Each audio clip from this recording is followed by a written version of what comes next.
सर्वांना सलाम. या सुंदरशा समयी परमेश्वराने आम्हाला त्याची उपकार स्तुती करण्याची संधी दिली, म्हणून मी परमेश्वराचे आभार मानते. आजच्या या भक्तीमध्ये आपल्या सर्वांचं स्वागत करते. या हो या, परमेश्वर जो आपला उत्पन्न करता त्याच्या पुढे आपण गुडघे टेकू, त्याची उपासना करू, त्याला नमन करू. स्तोत्रसंहिता 95:6. या वचनात आपल्याला असे कळते की जो आपला देव, जो आपला उत्पन्न करता आहे, आपण त्याच्यासमोर गुडघे टेकले पाहिजे, त्याला नमन केलं पाहिजे. जसं की आपल्या सगळ्या पॅरेंट्सला वाटतं की आपलं लेकरू त्यांच्या म्हणण्याप्रमाणे चालावं, तसंच आपल्या प्रभू येशू ख्रिस्ताला सुद्धा वाटतं की आपण त्याच्या मार्गावर चालावं, त्याचा मान करावा व त्याला नमन करावे. या वचनात आपल्याला असे कळते.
देवाच्या अधीन व्हा आणि सैतानाला अडवा, म्हणजे तो तुमच्यापासून पळून जाईल.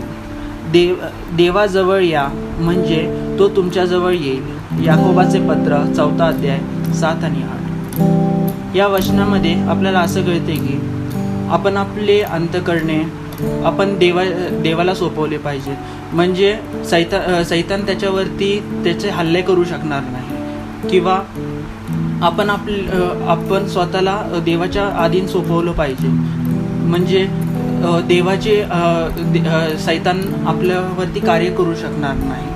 आणि आपण जेव्हा देवाजवळ जातो तेव्हा देव देखील आपल्या जवळ येतो. जर आपण अंतःकरणाने देवाचा स्वीकार करणार नाही, तेव्हा देव आपल्यावरती कार्य करू शकणार नाही. असे नाही की आपण देवाजवळ जात नाही तर देव आपल्याला सोडून देतो. आपल्याला देव कधी सोडत नाही. आपला सांभाळ करतो, आपलं रक्षण करतो.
है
ख्रिस्ताच्या नावात आजच्या ह्या प्रभुवारी मी आपणा सर्वांचं प्रभू येशू ख्रिस्ताच्या नावात स्वागत करतो।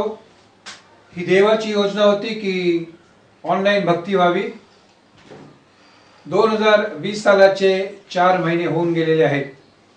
5व्या महिन्यात आपण पदार्पण केलेले आहे। मे महिन्यामध्ये आपण पदार्पण केलेलं आहे आणि म्हणून आज पहिला रविवार देवानी आपल्याला दिलेला आहे, त्याबद्दल आपण परमेश्वराची उपासना आणि आराधना करूया। अहो सर्व पृथ्वीवरील लोक हो, देवाचा जय जयकार करा, त्याच्या नामाचा महिमा गा, त्याच्या स्तुत्यर्थ त्याचे गौरव करा। यावेळेस आपण परमेश्वराच्या उपकार स्तुती करिता उपासना संगीतातील गीत क्रमांक 340 हे गाणार आहोत। देवाचे भक्त या स्वहर्ष दाखवू, मंजूळ गाणी गावया, स्वराला उंचवू। आणि मंडळीला विनंती आहे की गीत होत असताना आपण उभे राहावे।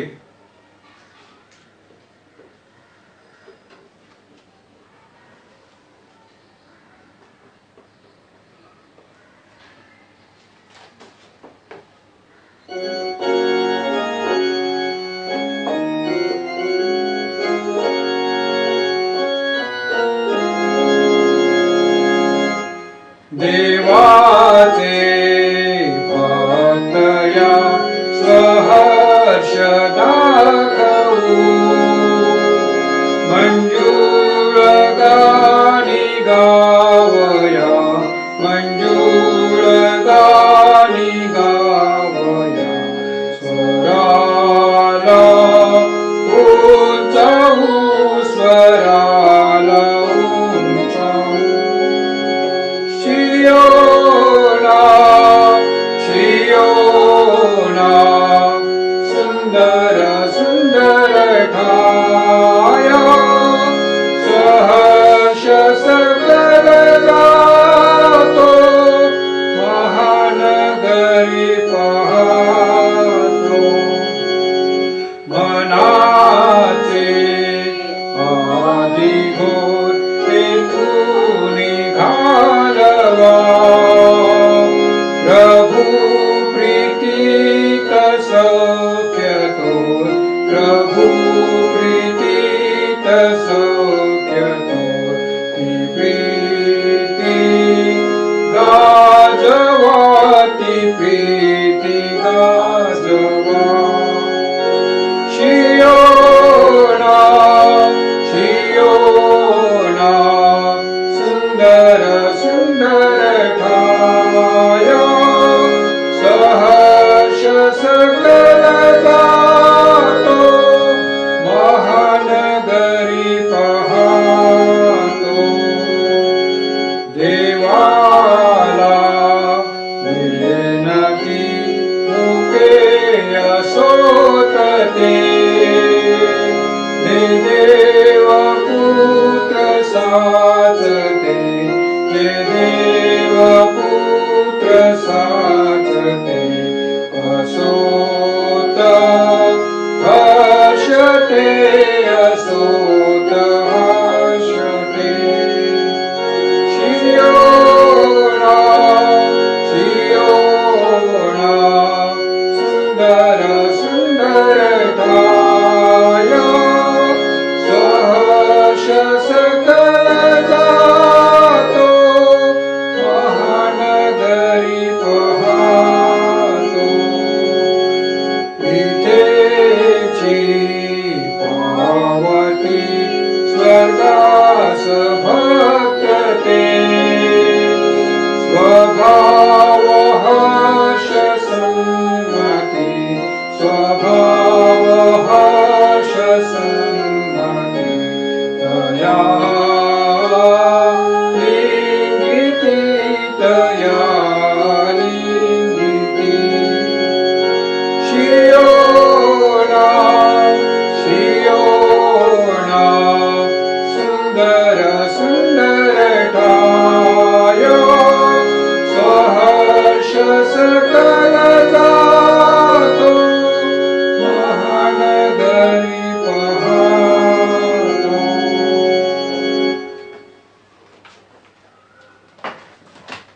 आपण यावेळेस प्रेषितांचा मतांगीकार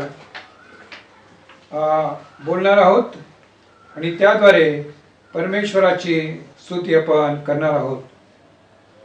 सर्व समर्थ देव जो पिता, आकाश व पृथ्वी यांचा उत्पन्न करणारा आणि येशू ख्रिस्त त्याचा एकुलता एक पुत्र, आमचा प्रभू, जो पवित्र आत्म्याच्या योगाने गर्भरूप झाला, कुमारी मरियापासून जन्मला, ज्याने पंतेपिलाच्या वेळेस दुःख भोगले, ज्याला वधस्तंभी दिले, जो मरण पावला व ज्याला पुरिले, तिसऱ्या दिवशी मेलेल्यांमधून पुन्हा उठला, स्वर्गात चढला आणि सर्व शक्तिमान देव जो पिता त्याच्या उजवीकडे बसला आहे, तेथून जिवंतांचा व मेलेल्यांचा न्याय करावयास जो येणार आहे, त्याविषयी मी विश्वास धरितो.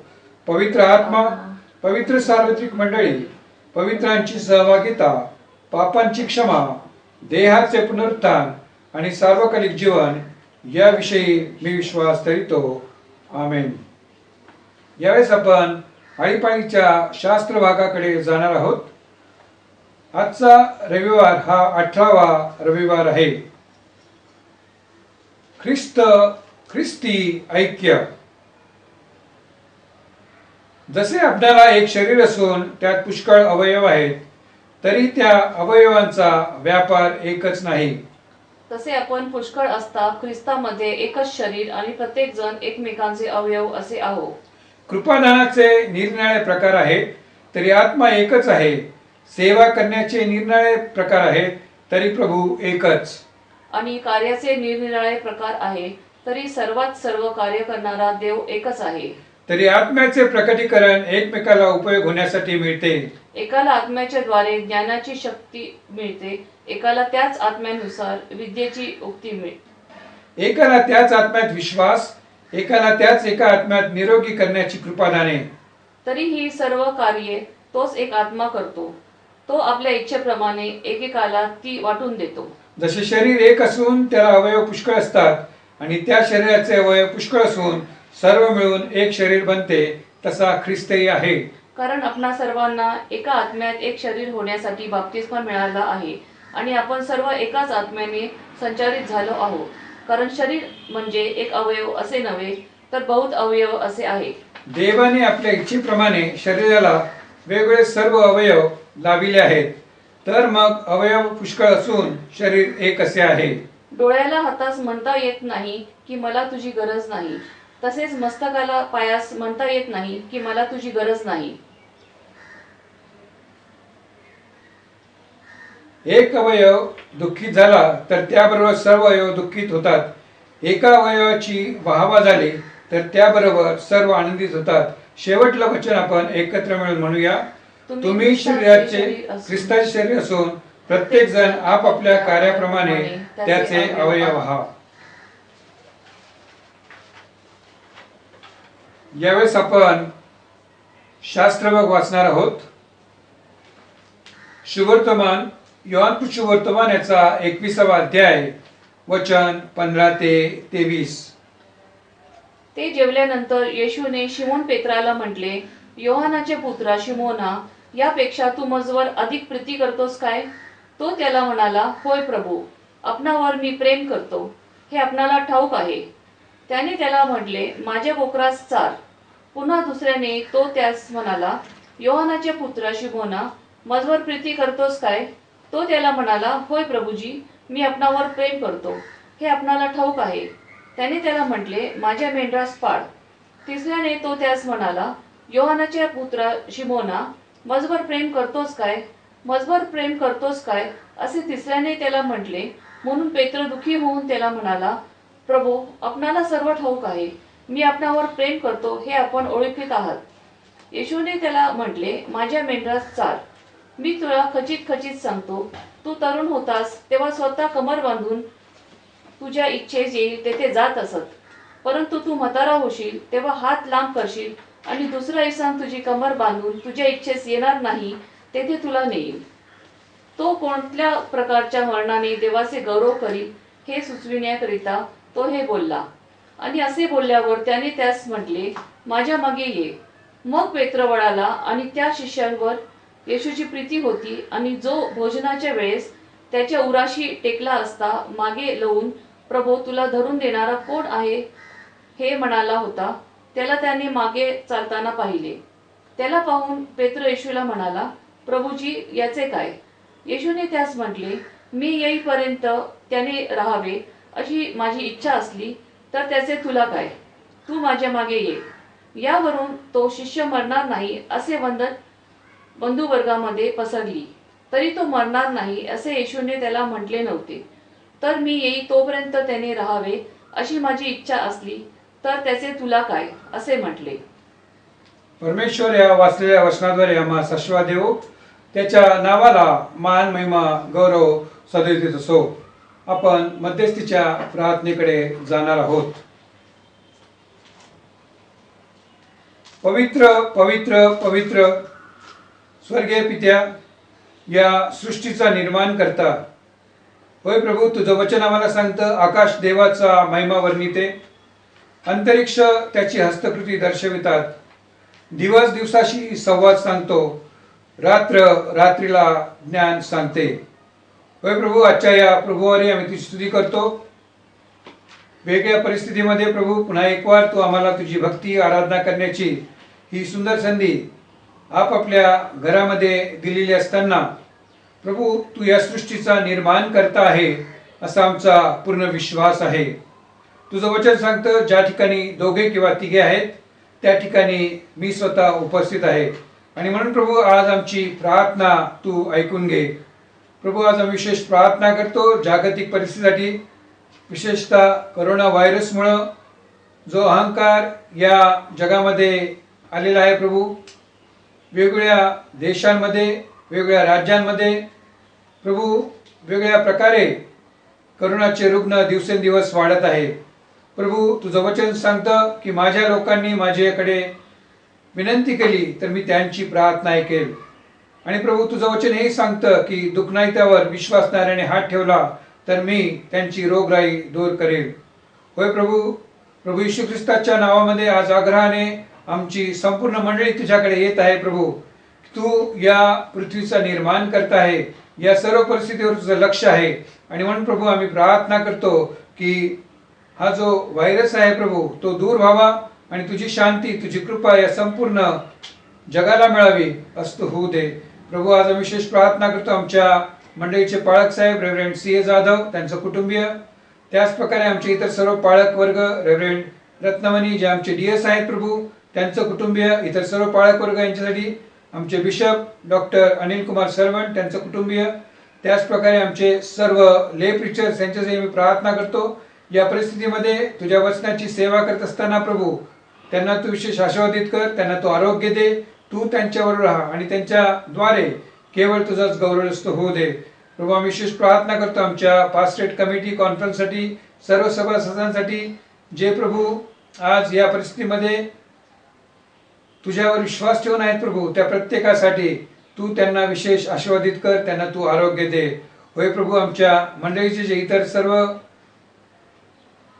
सभासद आहेत प्रभू, त्यांच्या देखील प्रार्थना करतो. जे लहान आहेत, ते थोर आहेत, अबालवृद्ध आहेत प्रभू, त्या प्रत्येकाला तू आरोग्य असं पुरव. प्रभू, आम्ही प्रार्थना करतो WSS साठी, त्याच प्रकारे मेथडिस्ट मेन, आमचं संडे स्कूल, आमची लेकरं यांच्यासाठी प्रभू, या परिस्थितीतून जात असताना प्रभू त्यांनी आपला विश्वास फक्त तुझ्यावरच ठेवावा आणि होऊ दे प्रभू की त्याद्वारे केवळ तुझंच आणि तुझंच गौरव व्हावंस तू होऊ दे. होय प्रभू, आमच्या देशासाठी प्रार्थना करतो, आमचे राष्ट्रपती, त्याच प्रकारे आमचे उपराष्ट्रपती, आमचे पंतप्रधान, त्याच प्रकारे राज्यांचे राज्यपाल, मुख्यमंत्री, या प्रत्येकावर तुझा विपुल असा आशीर्वाद असा होऊ दे. आणि प्रभू, या देशाचा तू प्रभू आणि देव असा हो. होय प्रभू, मी प्रार्थना करतो आजची भक्ती तू आम्हाला लाभू दिलीस, तुझे उपकार मानतो, ही तू आशीर्वादित कर. प्रभू, बोलणारा मी नव्हे तर तू आपल्या लोकांशी तुझ्या वचनात बोल आणि त्याद्वारे केवळ तुझंच आणि तुझंच गौरव होईल असतो होऊ दे. प्रभू, पुन्हा एक वार आम्ही प्रत्येकाला तुझ्या हाती सोपवतो, तू आम्हाला चालव, तू आमचा मार्गदर्शक हो. आजची भक्ती तू आस्वादित कर. या सर्व विनंत्या ख्रिस्त येशू आमचा तारणारा याच्या गोड आणि प्रिय नावाने मागतो, म्हणून तो ऐक. आमेन. आपण प्रभूने शिकवलेली प्रार्थना करूया. हे आमच्या स्वर्गातील पित्या, तुझे नाम पवित्र मानिले जावो, तुझे राज्य येवो, जसे स्वर्गात तसे पृथ्वीवरही तुझ्या इच्छेप्रमाणे हो. आमची रोजची भाकर आज आम्हास दे, आणि जसे आम्ही आपल्या ऋणास ऋण सोडिले आहे तशी तू आमची ऋणे आम्हास सोड आणि आम्हास परीक्षित आणू नको, तर आम्हास वाईटापासून सोडव. कारण की राज्य, सामर्थ्य आणि गौरव ही सर्व काळ तुझीच आहेत. आमेन.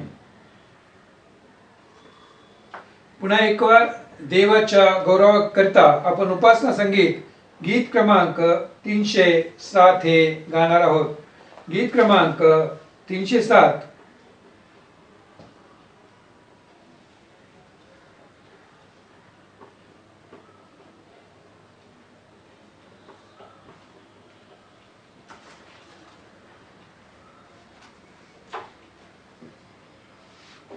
कंप सुटे का तव तनुला, बघुनी चिंता व्याघ्रीला. हे जे गीत आहे हे आजच्या परिस्थितीला अनुसरून हे गीत आहेत आणि म्हणून आपण हे गीत गाऊया.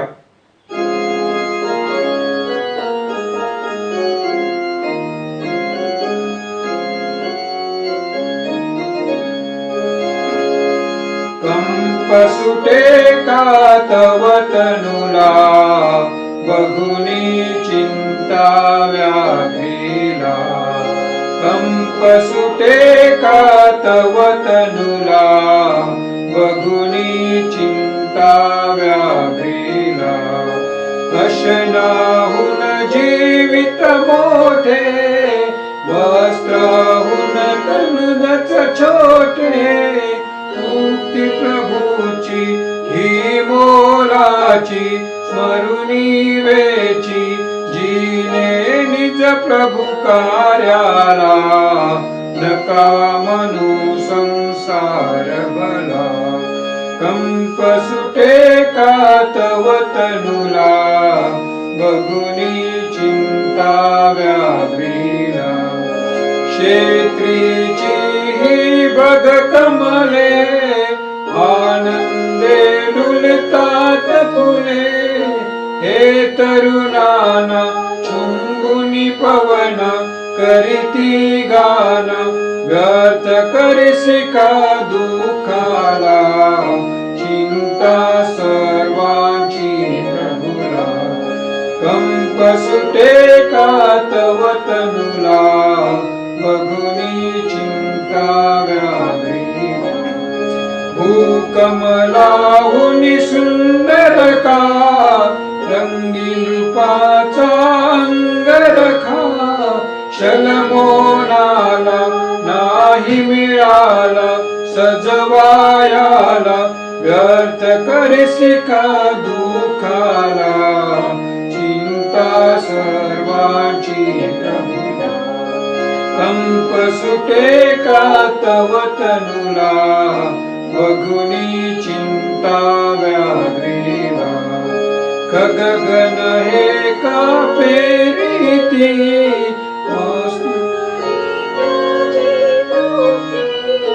धान्याचाही संचय नाही, तरी खगगाई. व्यर्थ करसी का दुःखाला, चिंता सर्वांची प्रभुला.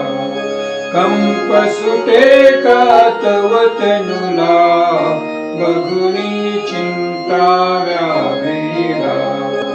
सर्व जगा जो सांभाळी, ईश सेवात वाणी. चिंता पाशी का मग गुतशी, नचका गाशी. व्यर्थ करशी का दुःखाला, चिंता सर्वांची प्रभुला. कंप सुटे का तव तनुला, बघुनी चिंता व्याघ्रीला. आजच्या मननासाठी जो शास्त्रभाग मी निवडलेला आहे तो लूक वर्तमान याचा 24वा अध्याय वचन 36 ते 53. लूक वर्तमान अध्याय 24 वचन 36 ते 53. ते या गोष्टी सांगत असता तो स्वतः त्यांमध्ये उभा राहिला व त्यास म्हणाला, तुम्हास शांती असो. तरी ते घाबरून भयभीत झाले आणि आपण कोणी भूत पाहत आहोत असे त्यास वाटले. त्याने त्यास म्हटले, तुम्ही का घाबरला व तुमच्या मनात तर्कवितर्क का उठतात? माझे हातपाय पहा, मीच तो आहे.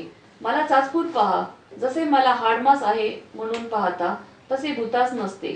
असे बोलून त्याने त्यास आपले हातपाय दाखवले. मग आनंदामुळे त्यास ते खरे न वाटून ते आश्चर्य करीत असता त्याने त्यास म्हटले, इथे तुम्हा जवळ काही खावयास आहे काय? मग त्यांनी त्यास भाजलेला माशाचा तुकडा दिला. तो घेऊन त्याने त्यास देखत खाल्ला. यावर त्याने त्यास म्हटले, मी तुमच्या बरोबर असताना तुम्हास सांगितलेली माझी वचने हीच आहेत की मोशाचे नियमशास्त्र, संदेश व स्तोत्रे याच मजविषयी जे लिहिले आहे ते सर्व पूर्ण होणे आवश्यक आहे. तेव्हा त्यास शास्त्रबोध व्हावा म्हणून त्याने त्याचे मन उघडले आणि त्याने त्यास म्हटले, असे लिहिले आहे की ख्रिस्ताने दुःख सोसावे, तिसऱ्या दिवशी मेलेल्यांमधून उठावे आणि येरुशलेमापासून आरंभ करून सर्व राष्ट्रास त्याच्या नामाचे पश्चाताप व पाप क्षमा गाजविण्यात यावी. या गोष्टीचे साक्षी तुम्ही आहात. पहा, माझ्या पित्याचे वचन दिलेली देणगी मी तुम्हाकडे पाठवतो. तुम्ही वरून सामर्थ्ययुक्त व्हाल तोपर्यंत या नगरात राहा. नंतर त्याने त्यास बेथानीपर्यंत बाहेर नेले आणि हात वर करून त्यास आशीर्वाद दिला. मग असे झाले की तो त्यास आशीर्वाद देत असता त्याचपासून वेगळा झाला आणि स्वर्गात वर घेतला गेला. तेव्हा ते त्याला नमन करून मोठ्या आनंदाने येरुशलेमात माघारी गेले आणि ते मंदिरात देवाचा धन्यवाद नित्य करीत राहिले. परमेश्वर या वाचलेल्या वचनाद्वारे आम्हास आशीर्वादित करो. देवाच्या वचनाकडे वळत आहोत. देवाचे आभार मानतो की त्याने देवाच्या वचनातनं बोलण्याची संधी मला दिलेली आहे. त्याचप्रकारे मंडळीचे पाळक साहेब रेव्हरेंड C.A. जाधव यांचे मी आभार मानतो की देवाच्या वचनातनं बोलण्याची संधी त्यांनी मला आज दिलेली आहे. आजचा हा मे महिन्यातला पहिला रविवार आहे आणि त्यामुळे भक्तीनंतर प्रभुभोजन विधी होणार आहे. देवाच्या वचनाकडे आपण वळण्यापूर्वी छोटीशी प्रार्थना करूया. परमेश्वरा, माझ्या तोंडचे शब्द व माझ्या मनातले विचार तुला मान्य असो आणि त्याद्वारे केवळ तुझंच गौरव हो. येशू आमचा तारणारा याच्या नावाने मागतो म्हणून तो ऐक. आमेन. आजच्या मननासाठी जो शास्त्र भाग मी निवडला तो लूक वर्तमान याचा 24वा अध्याय आणि वचन 36 ते 53 आपण वाचलेला आहे. हा जो शास्त्र भाग आहे प्रभू येशू ख्रिस्ताच्या पुनरुत्थानानंतर पवित्र शास्त्रामध्ये आपल्याला पाहायला मिळतो. मला आपलं लक्ष या शास्त्र भागातील जे 38वे वचन आहे त्याकडे न्यायचं आहे. लूक वर्तमान याचा अध्याय 24 वचन 38. त्याने त्यास म्हटले, तुम्ही का घाबरला व तुमच्या मनात तर्क वितर्क का उठतात? त्याने त्यास म्हटले, तुम्ही का घाबरला व तुमच्या मनात तर्क वितर्क का उठतात? आजची जागतिक परिस्थिती बघितली तर हे जे वचन आहे हे फार योग्य असं या ठिकाणी मला पाहायला मिळतं. आणि म्हणून आजच्या मननाचा जो विषय आहे तो म्हणजे तुम्ही का घाबरला, तुमच्या मनात तर्क वितर्क का आहेत? तुम्ही का घाबरला, तुमच्या मनात तर्क वितर्क का उठतात? हा प्रश्नार्थक प्रश्न या ठिकाणी प्रभू येशू ख्रिस्ताने त्याच्या शिष्यांना विचारलेला आहे. तुम्ही आणि मी ज्या त्याच्यावर विश्वास ठेवलेला आहे त्यांच्यासाठी देखील आजच्या परिस्थितीमध्ये हा प्रश्न फार महत्वाचा असा आहे. न्यू इंग्लिश व्हर्जन स्टँडर्ड मध्ये असं म्हटलेलं आहे, why are you troubled and why do doubts rise in your minds. Contemporary version जे बायबलचं आहे त्यामध्ये म्हटलेलं आहे, why are you frightened, why do you doubt.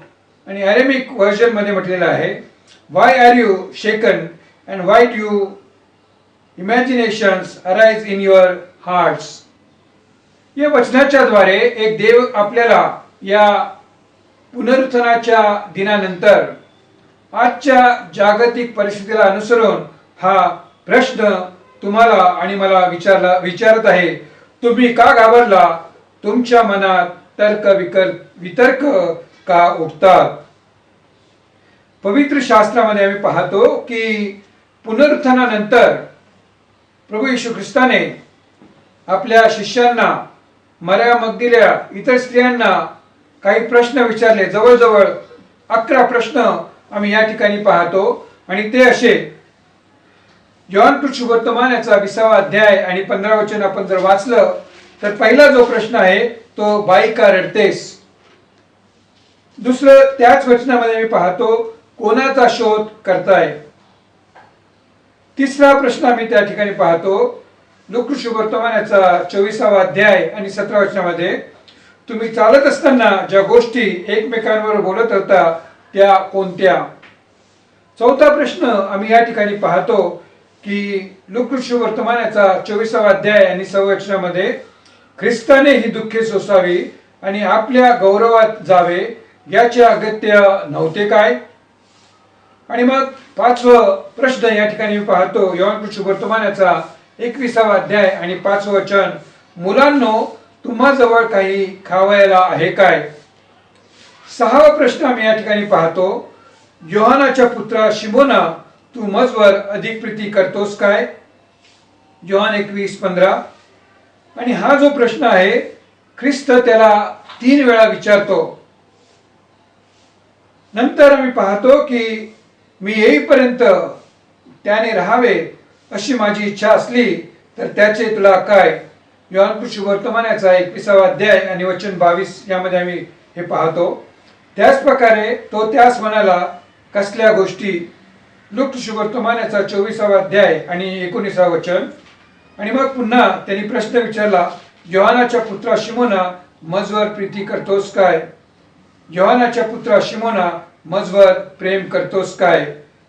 Yohan शुभवर्तमान 21वा अध्याय 16 आणि 17 वचनात आम्ही पाहतो. परंतु मला आपलं लक्ष लूका शुभवर्तमान याचा 24वा अध्याय यातल्या 38व्या वचनाकडे न्यायचं आहे. तुम्ही का घाबरला तुमच्या मनात तर्क वितर्क का उठतात. आज जागतिक जर परिस्थिती आम्ही पाहिली तर करोना व्हायरसमुळं या महामारीमुळं संपूर्ण देश संपूर्ण राष्ट्र संपूर्ण राज्य हे घाबरलेलं आहे. आणि अशा परिस्थितीमध्ये फक्त प्रभू येशू ख्रिस्तामध्येच तुम्हाला आणि मला आशा आहे. दक्षिण आफ्रिकेमध्ये देखील टोळधाड आलेली आम्हाला पाहायला मिळतं. जगाला प्रभू येशू ख्रिस्त एक नवीन आशा त्याच्याद्वारे त्याच्या पुनरुत्थानाच्या द्वारे देत आहे. आणि ख्रिस्त तुम्हाला आणि मला आज म्हणत आहे तुम्ही का घाबरला तुमच्या मनात तर्क वितर्क का उठतात. पहिला जो मुद्दा मला आपल्यापुढे मांडायचा आहे तो म्हणजे भीती मनुष्याची दुर्बलता किंवा नश्वरता दाखविते. Fear shows vulnerability of humans. भीती ही माणसाची नश्वरता किंवा दुर्बलता प्रकट करते. जो शास्त्रभाग आपण वाचला त्यामध्ये आम्हाला पाहायला मिळतं की प्रभू येशू ख्रिस्त या शिष्यांना दर्शन देतो. आणि मग दर्शन देत असताना पहिलं त्याचं जे वाक्य आहे वचन जर 36 आम्ही वाचलं त्यामध्ये पाहायला मिळतं की ते या गोष्टी सांगत असता तो स्वतः त्यांच्यामध्ये उभा राहिला व त्यास म्हणाला तुम्हा शांती असो तुम्हा शांती असो. नंतरचं वचन आम्ही पाहतो की ते म्हणतं तरी ते घाबरून भयभीत झाले आणि आपण कोणी भूत पाहत आहोत असे त्यास वाटले. प्रभू येशू ख्रिस्तानी शांती त्यांना दिली तरी देखील ते घाबरलेले आहेत. मनुष्य स्वभाव देखील असा आहे की एखादी गोष्ट अशी झाली की मनुष्य घाबरून जातो लटपटतो त्याला फार भय असं वाटतं. आणि म्हणून पवित्र शास्त्रामध्ये जवळजवळ 365 वेळा भिऊ नको भिऊ नको भिऊ नको हा शब्द वापरलेला आहे.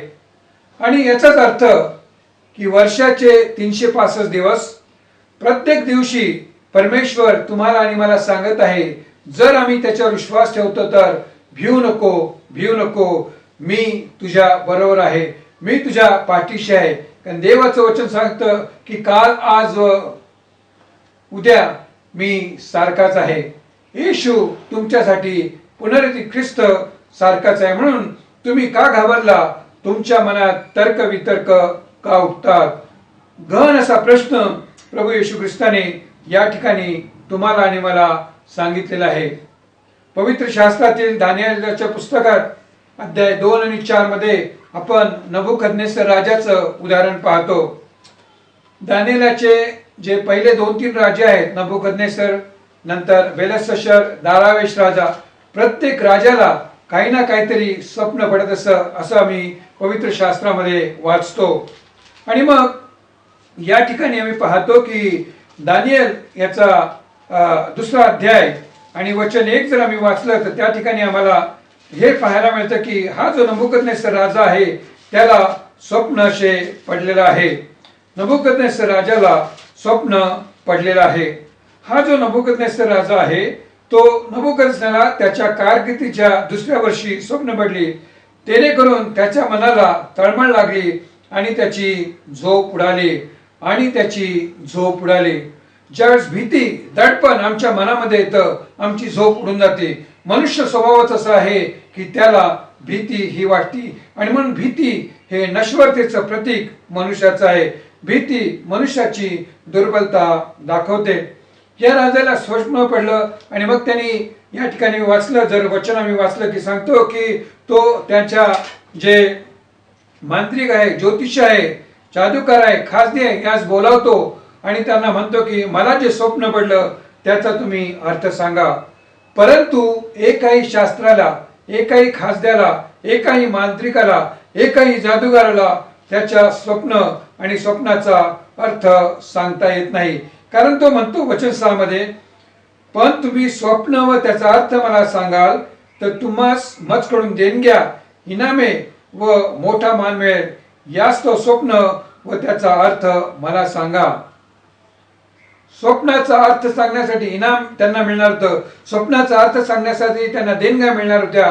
परंतु त्याच्या राज्यातल्या कोणालाही हे स्वप्न जादूगार, मांत्रिक आणि जे खासगी होते त्यांना सांगता येत नव्हते. आणि म्हणून तो राजा चिडला. ज्यावेळेस भीती येते त्यावेळेस मनुष्याचा स्वभाव हा चिडचिडा असा बनतो. आणि मग त्यांनी आदेश काढला की हे सगळे जे ज्ञानी आहे त्यांना मारून टाका. परंतु देवाचं वचन एक गुपित या ठिकाणी तुम्हाला आणि मला पाहायला मिळतं.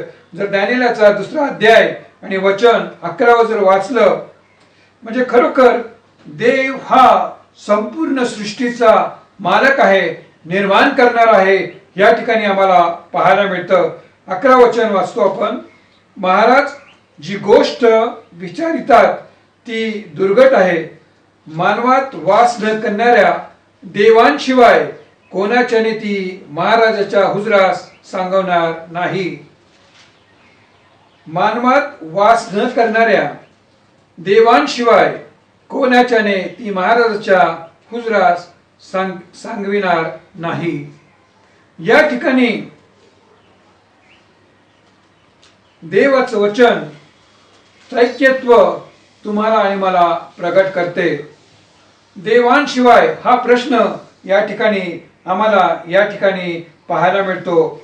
आणि म्हणून देव जो बाप, देव जो पुत्र, देव जो पवित्र आत्मा, त्याचं त्रैक्यत्व की जो स्वर्गीय देव आहे त्याच्याशिवाय या स्वप्नाचा अर्थ राजाला कोणी सांगू शकत नव्हतं. हे त्यावेळेसच्या त्या लोकांनी राजाला नबुकदनेसराला सांगितलं.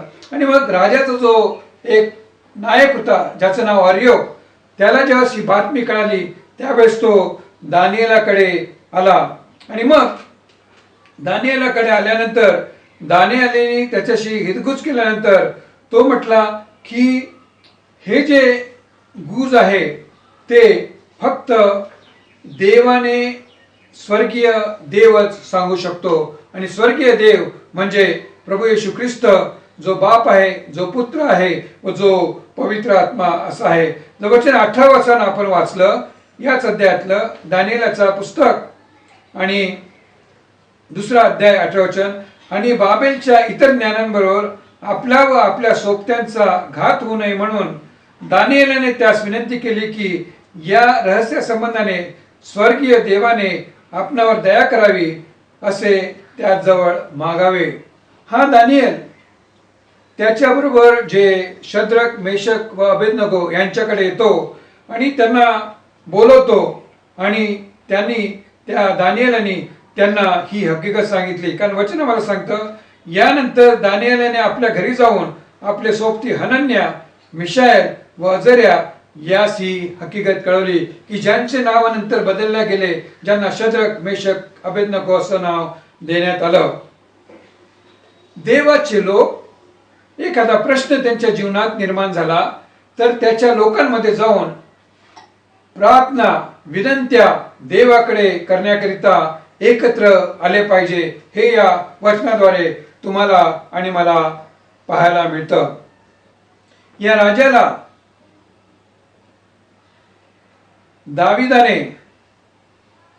दानिएलाने त्या स्वप्नाचा अर्थ सांगितला. त्याने स्वप्न देखील सांगितलं.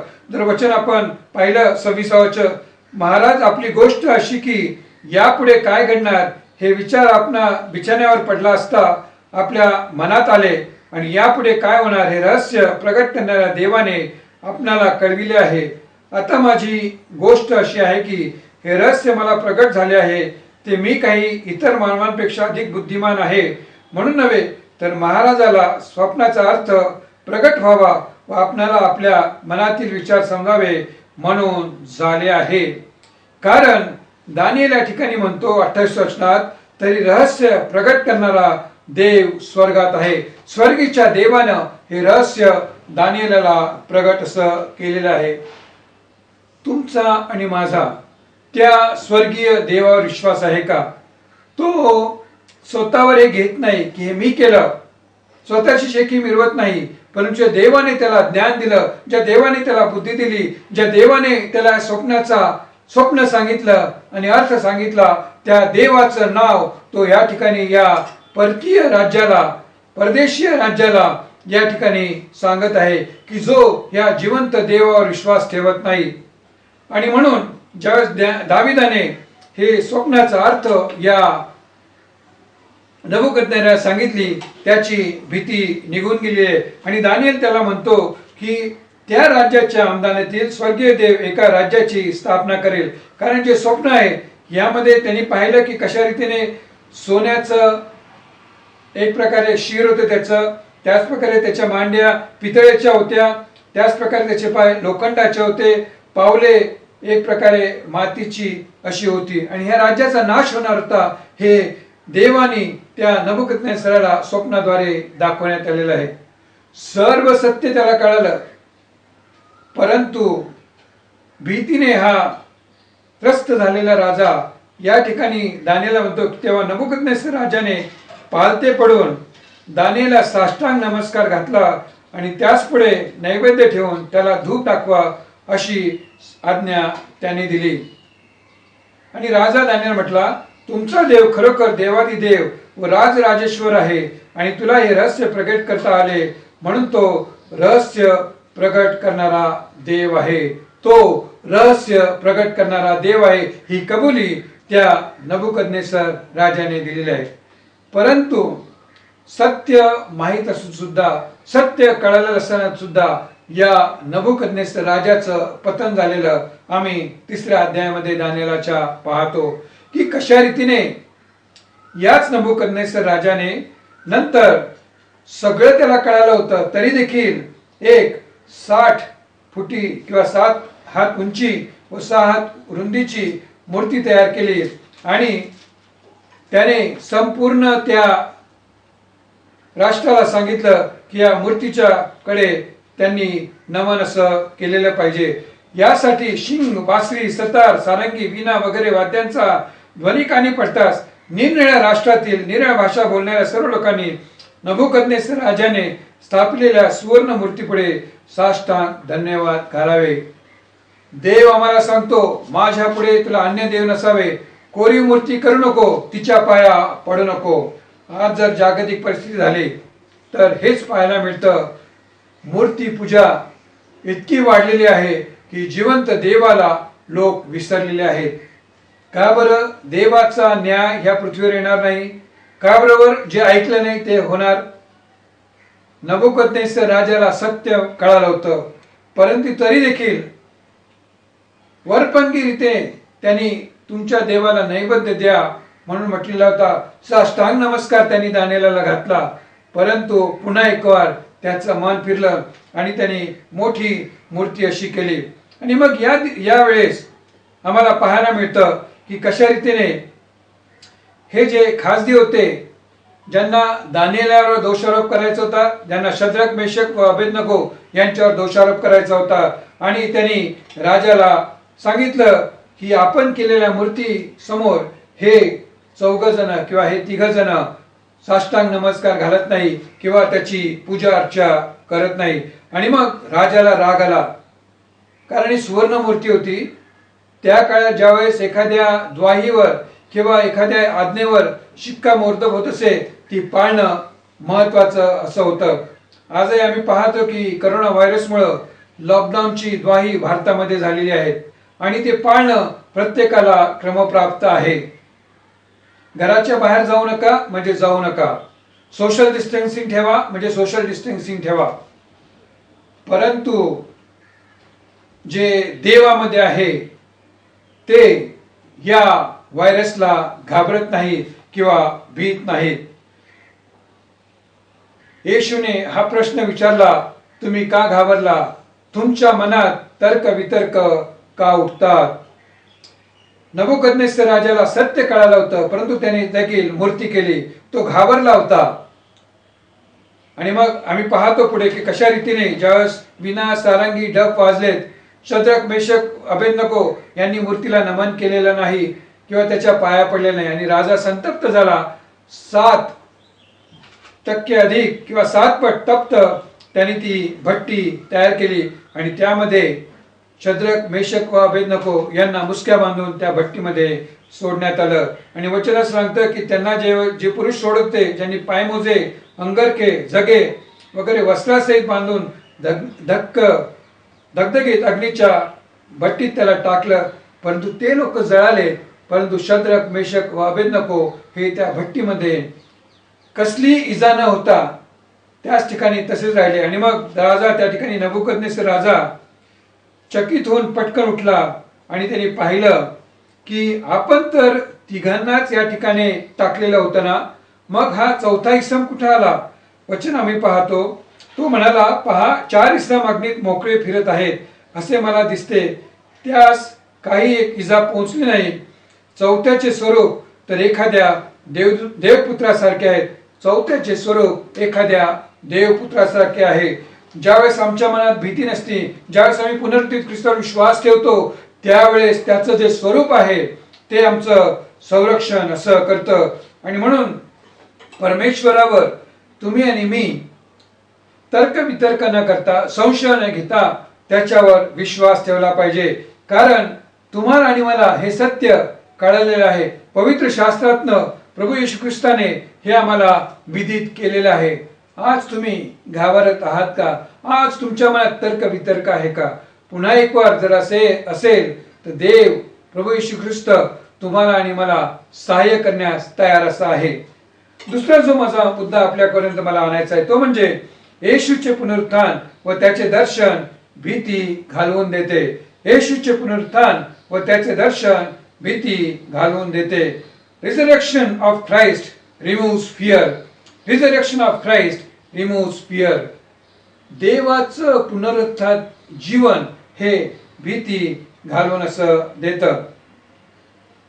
येशू हा मरणातनं उठल्यानंतर जवळजवळ 12 वेळा वेगवेगळ्या प्रकारे शिष्यांना तो प्रकट झाला किंवा समाजाला तो दिसला किंवा त्याने दर्शन दिलेलं आहे.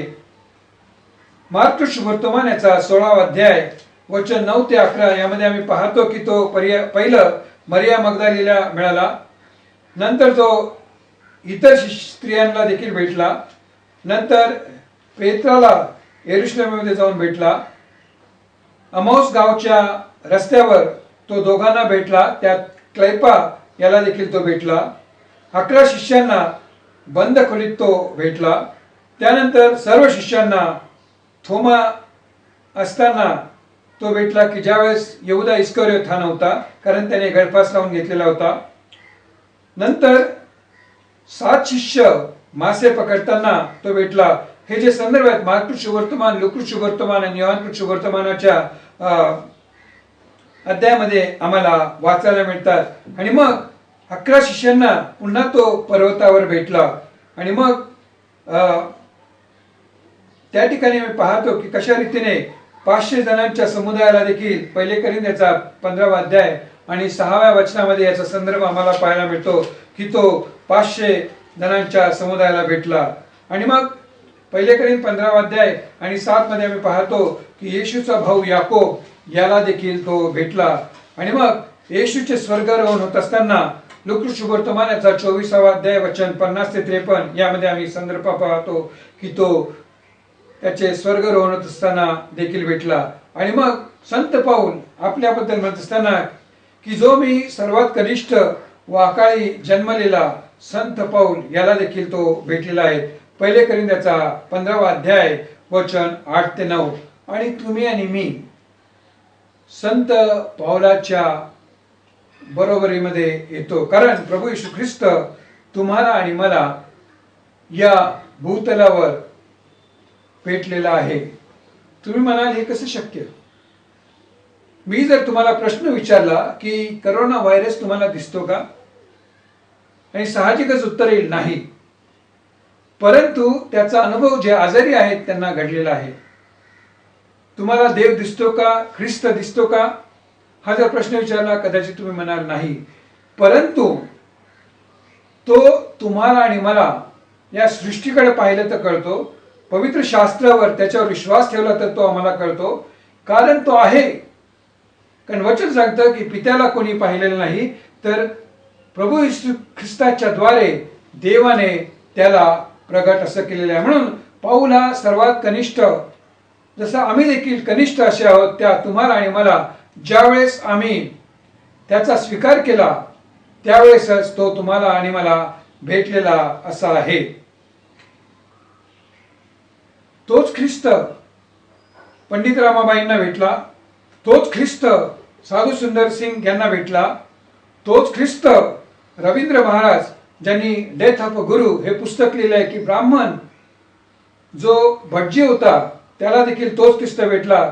तोच ख्रिस्त पाकिस्तानातील बिल्किस शेख यांना भेटला की जी मुस्लिम स्त्री होती आणि नंतर ख्रिस्त भेटल्यानंतर तिने पुस्तक लिहिलं, I dare to call him Jesus, I dare to call him Jesus. जे त्याच्यावर विश्वास ठेवतात त्यांनाच तो भेटतो. ख्रिस्त हा सगळ्यांना माहित आहे, परंतु जोपर्यंत त्याचा तुम्ही आणि मी स्वीकार करत नाही तोपर्यंत त्याचा तुम्हाला आणि मला अनुभव येत नाही, त्याच्यावर आम्ही विश्वास ठेवू शकत नाही. आज तुम्ही आणि मी या शिष्यांसारखं घाबरलेले आहोत का? आणि देवाचं वचन पुन्हा आणि पुन्हा आम्हाला तेच सांगतं की तुम्ही का घाबरला? तुमच्या मनात तर्क वितर्क का उठतात? जे देवावर विश्वास ठेवत नाही ते आज घाबरलेले आहेत, परंतु जे देवावर विश्वास ठेवतात ते घाबरत नाहीत. येशूने थोमाला म्हटलं की माझ्या हातात तुझं बोट घाल, माझ्या कुशीत तुझा हात घाल आणि विश्वास ठेव, विश्वासहीन होऊ नको. कारण वचन सांगतं की पाहिल्या वाचून विश्वास ठेवणारे ते धन्य. तुम्ही आणि मी आज त्याच्यावर विश्वास ठेवता का? प्रश्न हा आमच्याप्रत आज आलेला आहे. प्रश्न ह्या देशाकरता आलेला आहे. प्रश्न हा संपूर्ण सृष्टी करता आलेला आहे की तुम्ही का घाबरला? तुमच्या मनात तर्क वितर्क का उठावेत? तुमच्या मनात तर्क वितर्क का उठावेत? तिसरा मुद्दा मला आपल्या समोर आणायचा आहे, तो म्हणजे येशूचे पुनरुत्थान जिवंत आशा देते. Resurrection of Jesus gives hope. येशूचे पुनरुत्थान जिवंत आशा असं देतं. यशायाचा 25वा अध्याय आणि वचन 8 आणि 9 जर आपण वाचलं तर त्यामध्ये आम्हाला पाहायला मिळतं की देवाचं वचन त्याच्या आम्हाला हेच सांगतं की देवाचं जी आशा आहे ती तुम्हाला आणि मला या ठिकाणी पाहायला मिळते. यशायाचा 25वा अध्याय वचन 8 आणि 9.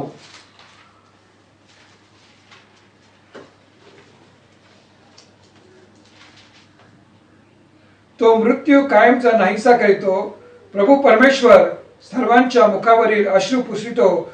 तो अखिल पृथ्वीवरून आपल्या लोकांची अप्रतिष्ठा दूर करीतो, कारण परमेश्वर हे बोललेला आहे.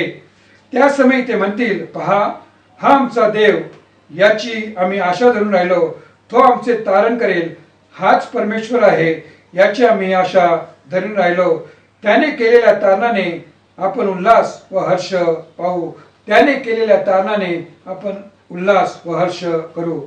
देव तुम्हाला आणि मला ही आशा देत आहे, जर आम्ही त्याच्यावर विश्वास ठेवलेला असेल तर. पहिले कोरिंथ्याचा 15वा अध्याय जर आम्ही याची 50 ते 70 ही वचनं वाचली किंवा पाहिली, तर या ठिकाणी हा जो शास्त्रभाग आहे, पुष्कळदा हा जो शास्त्रभाग आहे, हा प्रेतक्रियेच्या वेळेस किंवा एखादा ख्रिस्तामध्ये विलीन झालेला असेल त्यावेळेस वाचला जाणारा हा शास्त्रभाग आहे. त्यामध्ये या शास्त्रभागाचा जो मथळा आहे तो म्हणजे मृतांचे पुनरुत्थान. परंतु हा जो शास्त्रभाग जर आम्ही वाचला वचन 50 ते 37 पर्यंत, तर आम्हाला हे पाहायला मिळतं की बंधुजन हो, मी असे म्हणतो की मांस व रक्त यांना देवाच्या राज्याचे वतन मिळू शकत नाही आणि अविनाशीपणाचे वतन मिळत नाही. पहा, मी तुम्हाला एक गूढ गोष्ट सांगतो, आपण सर्वच महानिद्रा घेणार नाही, तरी आपण सर्व बदलून जाऊ क्षणात, निमिषात, शेवटल्या करण्याच्या वेळेस. कारण कर्णा वाजेल, मेलेले ते अविनाशी असे उठविले जातील आणि आपण बदलून जाऊ. कारण हे जे विनाशी त्याने अविनाशीपण परिधान करावे आणि हे जे मर्त्य त्याने अमरत्व परिधान करावे, हे आवश्यक आहे. हे जे विनाशी त्याने अविनाशीपण परिधान केले आणि हे जे मर्त्य त्याने अमरत्व परिधान केले, असे जेव्हा होईल तेव्हा मरण विजयात ग्रासिले गेले आहे, असा जो शास्त्रलेख तो पूर्ण होईल. अरे मरणा, तुझा विजय कोठे? अरे मरणा, तुझी नांगी कोठे? मरणाची नांगी पाप आणि पापाचे बळ नियमशास्त्र आहे.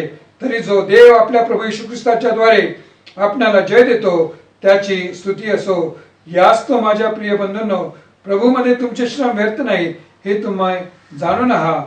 म्हणून तुम्ही स्थिर, अढळ व प्रभूच्या कामात सर्वदा अति तत्पर असा. तुम्ही स्थिर आणि अढळ आणि प्रभूच्या कामात अति तत्पर असा. तुम्हाला आणि मला तर्क वितर्क करण्याची गरज नाही, कारण प्रभू येशू ख्रिस्त हा पुनरुत्थित असा झालेला आहे. स्तोत्र संहिता याचा 42वा अध्याय आणि त्याचा 11 वचन आम्हाला पाहायला मिळतं, हे माझ्या जीवा, तू का खिन्न झालास? त्याच प्रकारे स्तोत्र 53:5 मध्ये आम्ही म्हणतो की देवाची आशा धर, देवाची आशा धर. देव तुम्हाला आणि मला त्याच्यावर विश्वास ठेवायला सांगत आहेत. देव आणि तुम्हाला आणि मला सांगत आहे की घाबरू नका, मी तुमच्या बरोबर आहे. तर्क वितर्क करू नका, मी तुमच्या बरोबर आहे. आणि म्हणून वचन या ठिकाणी लूकमध्ये म्हटलंय, तुम्ही का घाबरला? तुम्ही आपल्या मनात तर्क का करतात किंवा तुमच्या मनात तर्क वितर्क का उठतात? आज तुमच्या मनामध्ये तर्क वितर्क उठत आहेत का? काय होईल करोना व्हायरसमुळे? काय होईल या जगाचं? परंतु देवाचं वचन स्पष्ट आहे, त्याच्यावर विश्वास ठेवा. त्याच्याद्वारे सार्वकालिक असं जीवन आहे. कारण देवाचं वचन सांगतं की देव आमचे अश्रू हे पुसून टाकणार आहेत. पहिले पेत्र याचा 1 अध्याय आणि 13 वचन या ठिकाणी आम्ही वाचतो की कशा रीतीने देवाचं वचन तुम्हाला आणि मला मार्गदर्शन करत आहे. यास्तव तुम्ही आपल्या मनरूपी कमरा बांधा आणि सावध राहून येशू ख्रिस्ताचे प्रकटीकरण होण्याच्या वेळी तुम्हास प्राप्त होणाऱ्या कृपेवर पूर्ण आशा ठेवा. तुम्हास प्राप्त होणाऱ्या कृपेवर पूर्ण आशा ठेवा. त्याच प्रकारे प्रकटीकरण याचा 21वा अध्याय आणि 4थं वचन या ठिकाणी म्हणतं, तो त्यांच्या डोळ्याचे सर्व अश्रू पुसून टाकेल. यापुढे मरण हे नाही, शोक, रडणे व कष्ट ही नाही, कारण पहिले होऊन गेलेले आहे. देव आमचा राजा आहे. देव आमचा पृथ्वीचा निर्माण करता आहे. देव हा सर्वव्यापी आहे. देव हा तारणाचा दुर्ग असा आहे आणि म्हणून त्याच्यावरच तुम्ही आणि मी भिस्त ठेवलेली पाहिजे. आणि म्हणून तुमच्या मनामध्ये आणि माझ्या मनामध्ये भीतीही नसावी, भीतीचा लैलेशही नसावा. कारण सर्वसमर्थ देव या पृथ्वीचा निर्माण करता आहे. त्याला सर्व काही अवगत आहे. त्याला सर्वकालिक त्याच्यामध्ये आमची आशा ही सर्व काळ असा आहे. प्रकटीकरण याचा 6वा अध्याय आणि 8वं वचन जर आम्ही वाचलं तर त्यामध्ये कळत नकळत जे पृथ्वीमध्ये आज चाललेलं आहे त्याचा संदर्भ आम्हाला पाहायला मिळतो. मी काही संदेष्टा नाही, मांत्रिक नाही, परंतु देवाचं वचन जसं मला आकलन झालं त्याप्रमाणे मी आपल्यापर्यंत हे पोहोचवण्याचा प्रयत्न करत आहे. प्रकटीकरण याचा 6वा अध्याय आणि याचं 8वं वचन किंवा 7वं वचन देखील आपण वाचू. त्याने 4था शिक्का फोडिला, तेव्हा मी 4थ्या प्राण्याला ये असे म्हणताना ऐकले. मग मी पाहिले, तो फिक्का घोडा आणि त्यावर बसलेला एक पुरुष दृष्टीस पडला. त्याचे नाव मृत्यू, त्याच्या मागून अधोलोक चालला होता. त्यांना तरवारीने, दुष्काळाने, मरणाने व पृथ्वीवरील श्वापदाकडून माणसांना मारण्याचा अधिकार पृथ्वीच्या 4थ्या भागावर दिला होता. मृत्यू त्यांच्या मागून अधोलोक चालला होता. त्यांना तरवारीने, दुष्काळाने, मरणाने व पृथ्वीवरील श्वापदाकडून माणसांना मारण्याचा अधिकार पृथ्वीच्या 4थ्या भागावर दिला होता. कशावरून हा स्वर्गीय 4था शिक्का फुटला नसेल?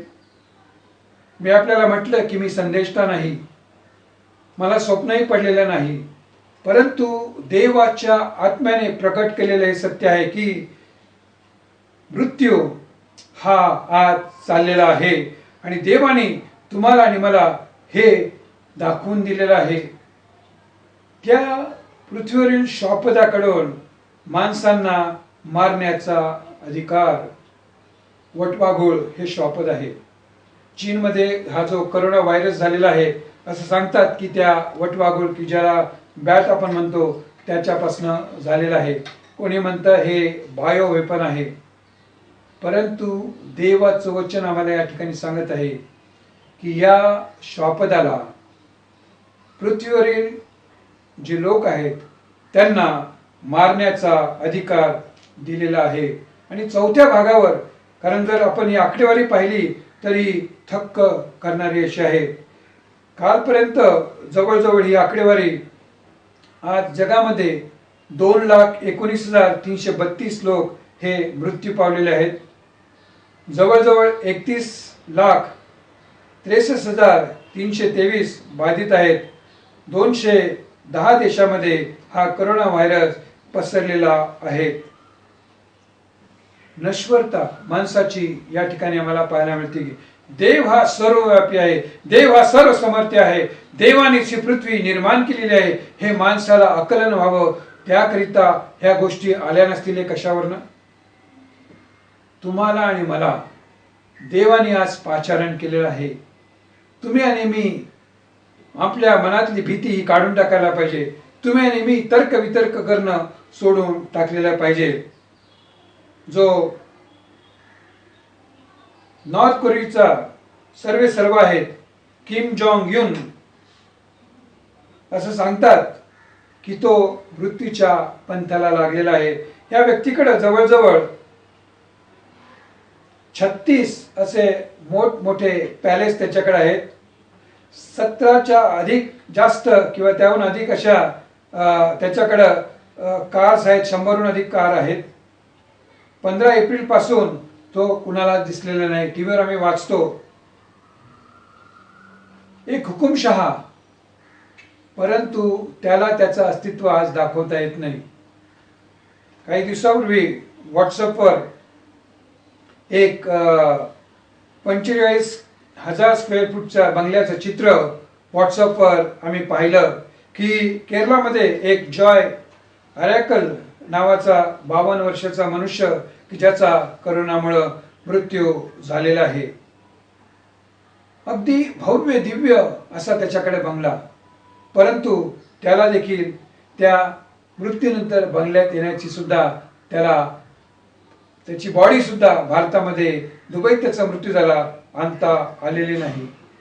किती मोठं हे की जे देवावर विश्वास ठेवतात त्यांना तरी जिवंत आशा आहे. किम जॉंग युनचं काय होणार आम्हाला माहित नाही, परंतु तुम्हाला आणि मला देवाने एक संधी दिलेली आहे की तुम्ही त्याच्यामध्ये असावं, तुम्ही घाबरू नये. स्वर्गीय दूत जर आमच्या मृत्यूनंतर आम्हाला त्या ठिकाणी भेटण्यास, आमचं स्वागत करण्यास हे तयार राहणार आहेत.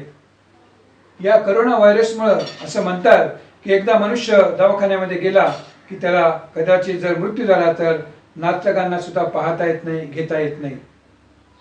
तुम्हाला आणि मला देवानी पश्चातापाची ही संधी दिलेली नसेल कशावरनं? तुम्ही आणि मी देवाकडे येण्याकरिता हा जो काळ आहे लॉकडाऊनचा, तो परमेश्वराने दिलेला नसेल कशावरनं? पापाची कबुली परमेश्वराकडं तुम्हाला आणि मला करण्याची आज गरज अशी आहे. जो दुसरा शास्त्र बघा आपण वाचला योहान शुभवर्तमान, त्यामध्ये पेत्रा संदर्भात तुम्हाला आणि मला पाहायला मिळते की कशा रीतीने परमेश्वराने, प्रभू येशू ख्रिस्ताने त्याला प्रश्न विचारले, योहानाच्या पुत्रा शिमोना, तू मजवर अधिक प्रीती करतोस काय? आणि शिमोन पेत्र त्याला म्हणतो, होय प्रभू, मी तुझ्यावर प्रीती करतो.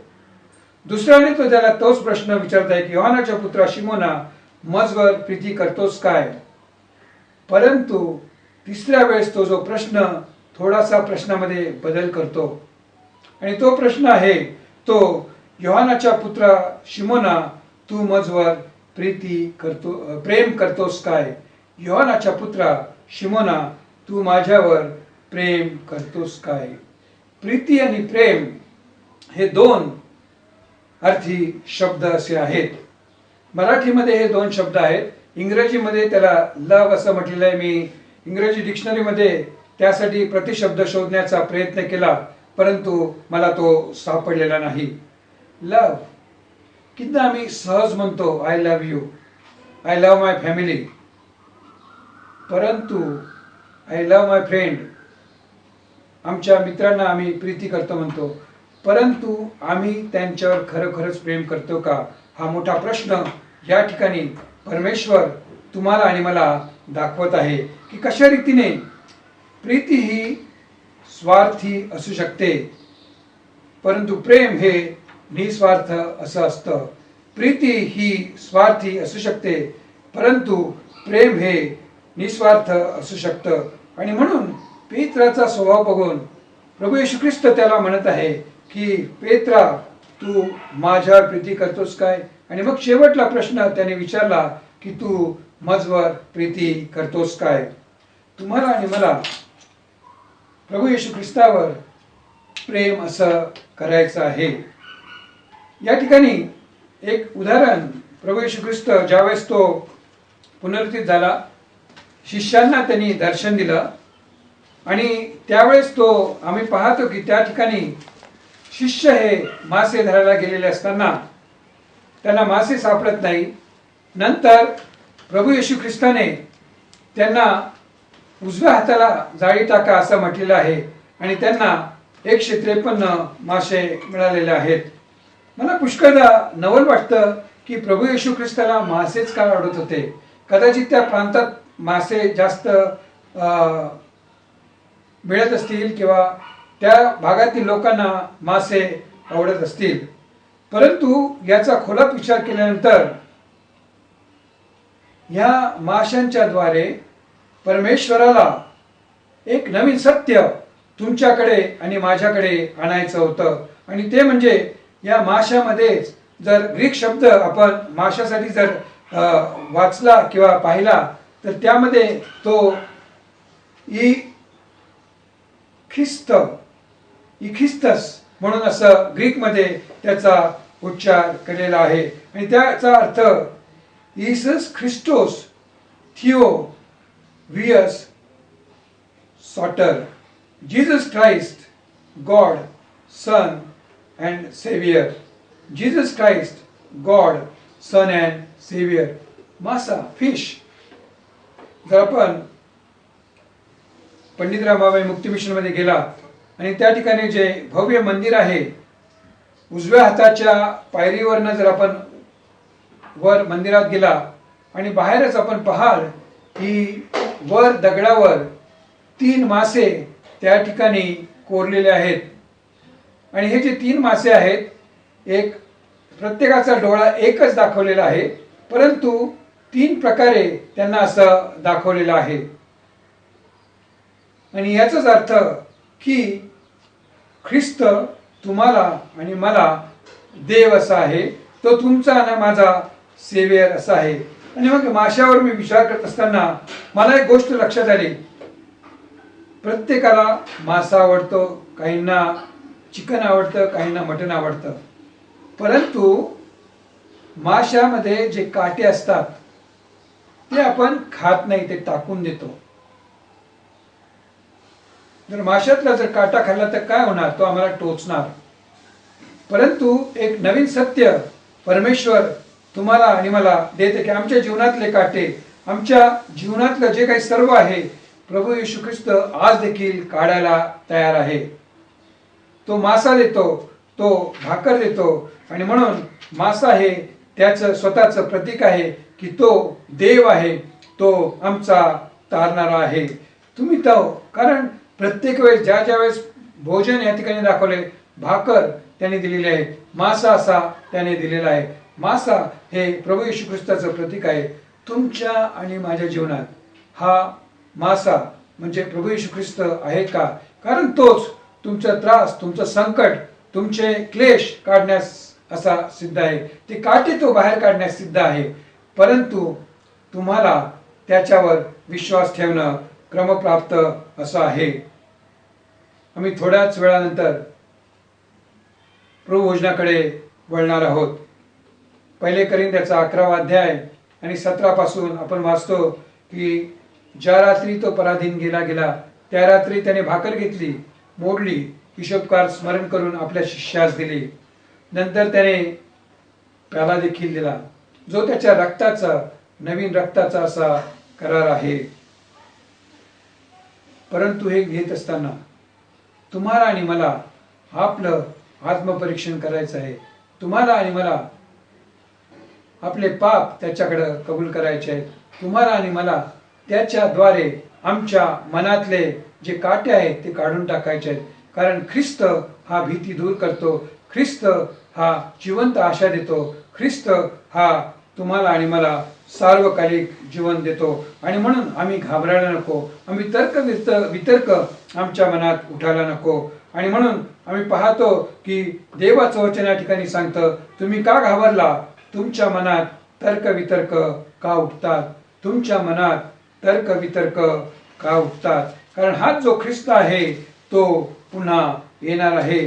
प्रेषितांची कृत्य याचा 1 अध्याय आणि याचं 11 वचन या ठिकाणी आम्ही वाचतो की कसं म्हटलेलं आहे की अहो गालिलकरांनो, तुम्ही आकाशाकडे का पाहत उभे राहिला? तुम्हापासून वर आकाशात घेतला गेला आहे तोच येशू, जसे तुम्ही त्याला आकाशात जाता पाहिले तसाच येईल. तोच येशू जसे तुम्ही आकाशात गेलेले पाहिले तसाच येईल. आमचा देव हा तारणारा आहे, आमचा देव हा उद्धार करणारा देव आहे, आमचा देव हा संकटावर मात करणारा देव आहे. आणि प्रभू येशू ख्रिस्तच या पृथ्वीवरील संकट काढू टाकतील. कारण देवाचं वचन सांगतं की पृथ्वी देखील या नश्वरतेमधून मुक्त होण्याकरिता तळमळत आहे. पृथ्वी देखील या नश्वरतेपासून तळमळत. आज कितीतरी लोक ज्यांचा प्रभू येशू ख्रिस्तावर विश्वास नाही, घाबरलेले आहेत. तुम्हाला आणि मला प्रभूने जी आज्ञा पेत्राला दिली, या कोकरास तुम्हाला आणि मला चारायचं आहे. कारण वचन आम्हाला सांगतं मत्तई वर्तमानाचा 28वा अध्याय की सर्व जगावर मला अधिकार दिलेला आहे. आणि म्हणून तुम्ही जाऊन त्यास पित्याच्या, पुत्राच्या आणि पवित्र आत्म्याच्या नावाने बाप्तिस्मा द्या, त्यांना शिष्य असं करा. काळाची लक्षणं या ठिकाणी पाहत असताना तुम्हाला आणि मला परमेश्वर या ठिकाणी सांगत आहे, वळा, फिरा, पश्चाताप करा, भीतीमुक्त व्हा. कारण तोच तुम्हाला आणि मला या ठिकाणी या व्हायरसपासून मुक्ती देऊ शकतो, या भीतीमय परिस्थितीतून मुक्ती देऊ शकतो. तोच तुम्हाला आणि मला सार्वकालिक जीवन देऊ शकतो. तुम्ही आज त्याचा स्वीकार करणार आहात का? तुम्ही आज त्याचा स्वीकार करणार आहात का? प्रश्न हा तुमच्यापुढे आहे. तुम्ही का घाबरला? तुमच्या मनात तर्क वितर्क का उठतात? आज जर तर्क वितर्क उठत असतील तर पुन्हा एक वार प्रभूकडे येण्याची तुम्हाला आणि मला संधी आहे. आत्मा मंडळास काय म्हणतो की ज्याला कान आहे तो ऐको. आपण प्रार्थना करू. प्रभू, पुन्हा एक वार आम्ही तुझ्या चरणाकडे येत आहोत. तू आमच्याशी आज स्पष्ट बोललेला आहे. होय प्रभू, तू आमच्यासाठी या भूतलावर आपला प्राण दिला, पुन्हा उठला, आणि म्हणून प्रभू आमच्या मनात भीती तू घालून टाक. आम्ही तर्क वितर्क न करता केवळ तुझ्यावर विश्वास ठेवावा, केवळ तुझ्या वचनाचा प्रसार करावा असतो होऊ दे. होय प्रभू, आम्ही आमचं आत्मपरीक्षण करावं, आणि होय प्रभू, तुझ्यामध्ये आम्ही यावं असतो होऊ दे. आजही ज्यांना सुवार्ता मिळालेली नाही प्रभू, त्यांनी तुझ्या सुवार्तेकडे वळावं असतो होऊ दे. कारण तुझी इच्छा आहे की कोणाचा नाश होऊ नये, तर त्यांना सार्वकालिक जीवन प्राप्त व्हावं. होय प्रभू, पुष्कळदा आम्ही स्तोत्रसंहिता 23 मध्ये वाचतो की मृत्यू छायेच्या दरीतून जात असताना मेहरश्वास भिणार नाही. परंतु प्रभू, मनुष्य आम्ही आहोत, आम्ही घाबरतो प्रभू. तू आम्हाला या भित्रेपणापासून दूर कर. तू आमचं सहाय्य कर. प्रभू येशू ख्रिस्त याच्या नावामध्ये मागतो, म्हणून तो ऐक. आमेन. यावेळेस आपण देवाच्या उपकारस्तुतीसाठी पुन्हा एक वार गीत गाणार आहोत, आणि प्रभोजन विधी त्यानंतर होणार आहे. आणि मंडळीचे पाळक साहेब यामध्ये त्यानंतर दानार्पणाचं गीत, आणि त्यानंतर आपण विशेष प्रार्थना करणार आहोत की या मे महिन्यामध्ये ज्यांचे वाढदिवस आहेत, लग्नाचे वाढदिवस, वैयक्तिक वाढदिवस, ज्यांना आरोग्याची गरज आहे, ज्यांना परमेश्वराच्या आशीर्वादाची गरज आहे, त्यांच्याकरता देखील आपण प्रार्थना अशी करणार आहोत. आणि म्हणून देवाचं वचन तुमच्याकडे आणि माझ्याकडे आलेलं असताना त्याच आत्म्याने पुन्हा एक वार आम्ही त्याला आपलं दान देत असताना आणि प्रभुभोजनाची तयारी करत असताना गीत क्रमांक 426 आपण गाणार आहोत. जसा मी आहे निराधार, आलो तसाच दे उद्धार, की वाहे तुझी रक्तधार, देवाच्या प्रिय कोकरा.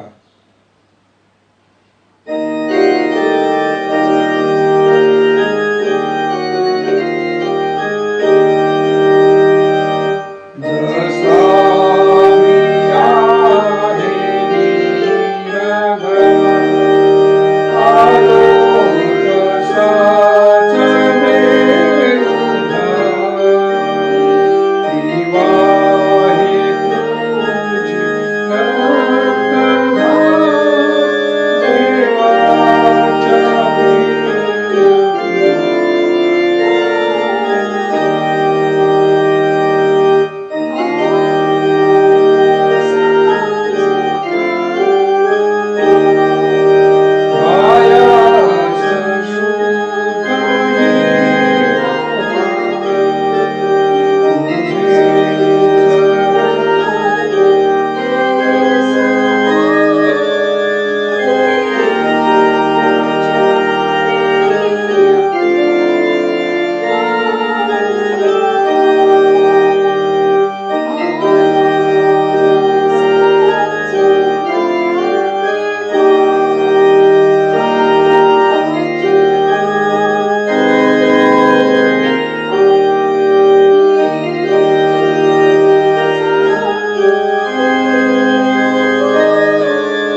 आशीर्वाद मागणार आहोत.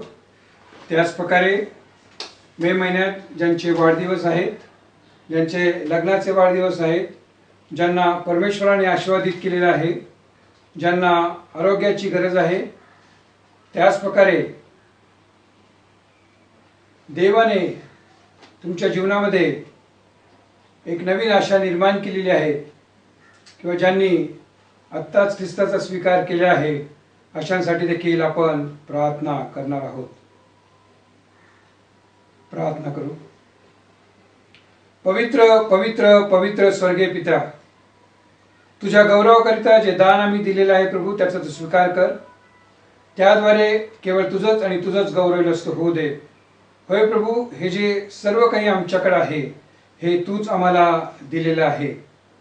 प्रभू, आम्ही विशेष प्रार्थना करतो या मे महिन्यामध्ये ज्यांचे वाढदिवस आहेत, ज्यांचा लग्नाचा वाढदिवस आहे, ज्यांना तू आशीर्वादित केलेला आहेस, ज्यांना आरोग्याची गरज आहे प्रभू, आणि त्याचप्रमाणे ज्यांना तुझ्या तारणाची गरज आहे, अशा सगळ्यांना तू विशेष असा आशीर्वाद दे.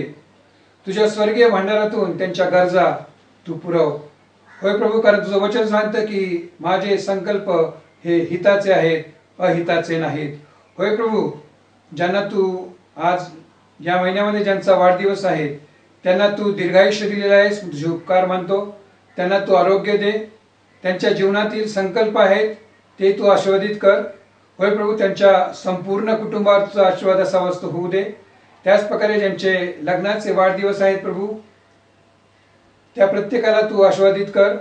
होय प्रभू, त्यांचं वैवाहिक जीवन तू आजपर्यंत आशीर्वादित केलेलं आहेस, येथून पुढे देखील त्यांचं वैवाहिक जीवन हे तू आशीर्वादित कर. आणि प्रभू, कुटुंब हे तुझ्यामध्ये असावं असं होऊ दे.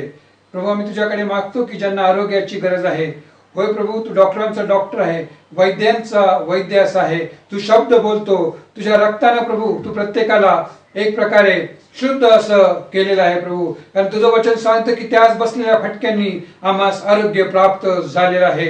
होय प्रभू, तुझं वचन याकोबाच्या पत्रात आम्हाला म्हटलेलं आहे की ज्यांना आरोग्याची गरज आहे, वडिलांनी त्यांच्याकडं यावं, आपला हात त्यांच्यावर ठेवावा आणि त्यांनी मागावं, आणि तू त्यांना आरोग्याचा देणारा प्रभू आहे. हो प्रभू, ज्यांना आरोग्याची गरज आहे प्रभू, त्यांना तू विशेष आरोग्य असं दे. होय प्रभू, आम्ही प्रार्थना करतो की ज्यांना तुझं वचन आज प्राप्त झालेलं आहे प्रभू, अजूनही त्यांनी पश्चाताप केलेला नाही प्रभू, तू आजही क्षमा करायला तयार आहे. तुझं वचन सांगतं की मी आज तुम्हाला पाचारण करत आहे. तुझं वचन सांगतं की जितक्यांनी त्याचा स्वीकार केला तितक्याच म्हणजे त्याच्या नावावर विश्वास ठेवणाऱ्यास त्याने देवाची मुलं होण्याचा अधिकार असा दिलेला आहे. होय प्रभू, तुझं वचन हे सत्य आहे. तू येणार आहे, आणि म्हणून प्रभू, जसा तू स्वर्गात घेतला गेला तसा तू पुन्हा येणार आहे, आणि त्याचं चिन्ह तू आम्हाला देत आहेस आणि दिलेलं आहेस. होय प्रभू, आजची जागतिक परिस्थिती जरा पाहिली तर आम्हाला हेच दिसतं की तुझं येणं हे जवळ आणि जवळ आलेलं आहे. आणि म्हणून आम्ही विश्वासात वाढावं. आम्ही न घाबरता, आम्ही आमच्या मनात कसले तर्क वितर्क न करता केवळ तुझ्यावर विश्वास ठेवावा असं होऊ दे. कारण तू सार्वकालिक जीवन देणारा असा आहे. कारण तुझं वचन सांगतं की मी स्वर्गात जातो, तुमच्यासाठी जागा तयार करतो, आणि जागा तयार केल्यास मी पुन्हा येईन आणि तुम्हास घेईन. आणि होय प्रभू, म्हणून या प्रसंगामध्ये जात असताना आम्हाला तू अविश्वासी असं ठेवू नको. कारण आम्ही मनुष्य आहोत, चुकणारे आहोत प्रभू, परंतु दया कर, कृपा कर प्रभू, आणि तू आम्हाला तुझ्या विश्वासामध्ये वाढण्यात तू शिकव. कारण तुझं वचन आम्हाला सांगतं, शिष्य देखील तुझ्याकडे आलेत आणि ते तुला म्हटले की ख्रिस्ता, तू आमचा विश्वास वाढव. आणि होय प्रभू, आम्ही देखील मनुष्य तुझ्याकडे येतो आणि तुला मागतो, होय प्रभू, तू आमचा विश्वास वाढव, तू आमचा विश्वास वाढव. आमच्या मनातलं ती भीती काढून टाक, आमच्या मनातले तर्क वितर्क काढून टाक. कारण तू पुनरुत्थित असा ख्रिस्त आहे. तू आम्हाला निवडलेला आहे, तू आम्हाला निवडलेलं आहे. तुझं वचन सांगतं की तुम्ही मला निवडलं नाही तर मी तुम्हास निवडले आहे, तुम्हास शोधलं आहे, आणि तुमची मी नेमणूक अशी केलेली आहे. आणि म्हणून प्रभू, आम्ही तुला आग्रहाने मागतो, आज तू आमची प्रार्थना ऐक, आमच्या विनवण्या तू ऐक, आणि होऊ दे की त्याद्वारे केवळ तुझंच आणि तुझं गौरव असतो होऊ दे. मान महिमा आम्ही तुला देत आहोत. धन्य ताणारे येशूच्या गोड आणि प्रिय नावाने मागतो, म्हणून तू ऐक. आमेन. पुन्हा एक वार देवाचे मी आभार मानतो की त्याने मला त्याच्या वचनाची सेवा करण्याची संधी दिली आहे. त्याच प्रकारे आपल्या मंडळीचे पाळक साहेब, त्यांचे देखील मी आभार मानतो की त्यांनी देखील वचनाची सेवा करण्याकरिता मला विनंती केली आणि त्या विनंतीला मान देऊन आज आपल्यापुढे मी आज आलेलो आहे. पाळक साहेबांचे देखील मी आभार मानतो. त्याच प्रकारे ह्या प्रसंगी मंडळीतले जे सर्व की ज्यांनी मला या प्रक्षेपणात मदत केली, जोएल कोरे, त्यांचे सर्व सहकारी, स्टॅनली मूर्ती, विनावरी, सुदीप पहाळे, त्याच प्रकारे सुबोध साळवी, उत्कर्ष साळवी आणि इतर ज्यांची नावं मला माहीत नाही, त्या प्रत्येकाचे मी प्रभूमध्ये हात जोडून आभार मानतो. तसंच मी माझ्या कुटुंबाचे देखील आभार मानतो. बीना, रौनक आणि तेजस की ज्यांनी मला या संदेशामध्ये मदत केली टेक्निकल, त्यांचे देखील मी आभार मानतो आणि देवाला गौरव देतो. आमेन. यावेळेस मी भक्ती मंडळीचे पाळक साहेब रेव्हरंड सी ए जाधव यांच्याकडे सोपवत आहे आणि यानंतर प्रभुभोजन विधी होईल. प्रत्येकाने आपलं आत्मपरीक्षण करून या प्रभुभोजनामध्ये सहभागी व्हावे. आमेन. आपण प्रभुभोजन विधीसाठी प्रारंभ करीत आहोत. प्रभुभोजन किंवा पवित्र सहभागिता विधी करण्याची पद्धती. प्रभुभोजन विधी. धार्मिक असा जो येशू ख्रिस्त तो पित्याजवळ आपला कैवारी आहे, तोच आपल्या पापांबद्दल प्रायश्चित आहे आणि आपल्याच पापांबद्दल केवळ नव्हे, ते सर्व जगाच्याही पापांबद्दल आहे. तुम्हाला आपल्या पाप कर्माचा खरा व मनापासून पश्चाताप झालेला आहे. तुम्ही आपल्या शेजारा पाजारांशी प्रेमाने व उदारपणाने वागता आहात. परमेश्वराच्या आज्ञानुसार त्याच्या मार्गाने चालण्याचा व पूर्वीच्या वाईट गोष्टींचा त्याग करून आपले आचरण सुधारण्याचा निश्चय करता आहात. म्हणून मनाला समाधानाचा लाभ व्हावा यासाठी हा पवित्र संस्कार करून घेण्यास पुढे व्हा आणि भक्तियुक्त चित्ताने गुडघे टेकून सर्व समर्थ परमेश्वरापाशी नम्रतेने आपली पापे कबूल करा. यावेळेला आपण आपली मस्तके परमेश्वरापुढे झुकूयात, डोळे बंद करूयात, मनातल्या मनात 2 मिनिट पश्चातापाची प्रार्थना करूयात. आम्हाला आठवत असलेली, आठवत नसलेली, आमच्या हातून कळत नकळत चुकून झालेली सर्व पापे आम्ही यावेळेला पदरात घेऊयात आणि येशूचं रक्त आम्हाला सर्व पापापासून शुद्ध करते. या विश्वासाने त्या पापांसाठी पश्चाताप करूयात.